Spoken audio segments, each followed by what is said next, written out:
Le mécanisme européen de protection civile permet de proposer une réaction humanitaire en cas d'urgence. Un dispositif créé en 2001 par l'Union européenne qui vise à protéger les citoyens européens en cas de catastrophe, mais aussi à étendre la solidarité de l'Union européenne au-delà de ses frontières.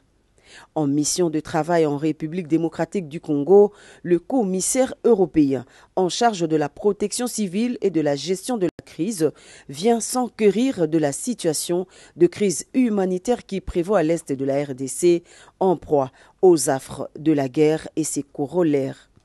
Selon Janez Lenarčič, l'Union européenne va continuer à fournir l'aide humanitaire aux populations de l'est de la RDC qui en ont besoin. Et nous avons échangé avec le chef de l'État, le président Tshisekedi, sur ce sujet. Il a souligné les causes profondes du conflit là-bas. Je le suis assuré de la volonté de l'Union européenne de soutenir tous les efforts vers la paix. L'Union européenne est le deuxième bailleur de l'aide humanitaire à la République démocratique du Congo. L'année dernière, nous avons débloqué 100 millions d'euros. Cette année, nous avons commencé avec 64 millions d'euros.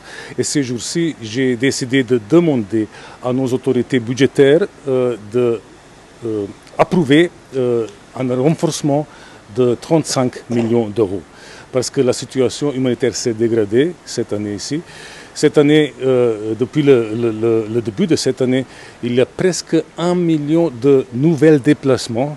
C'est horrible. Son programme de travail prévoit dès ce mardi une visite dans plusieurs sites de déplacés de Goma et parmi les plus cités figure le camp de Mugunga, victime d'un bombardement le 3 mai dernier, causant une trentaine de morts. La République démocratique du Congo et l'Afrique du Sud, deux nations qui ont toujours tissé des liens étroits de coopération illustrés par un engagement mutuel pour la stabilité, la paix et le développement régional. Reçu par le chef de l'État Félix-Antoine Tshisekedi Tshilombo, l'envoyé spécial du président Cyril Ramaphosa était porteur d'un message d'amitié à son homologue congolais. Le vice-premier ministre, ministre des Transports et Voies de Communication et la ministre d'État aux Affaires étrangères ainsi que le directeur du cabinet du chef de l'État étaient également associés à cette audience.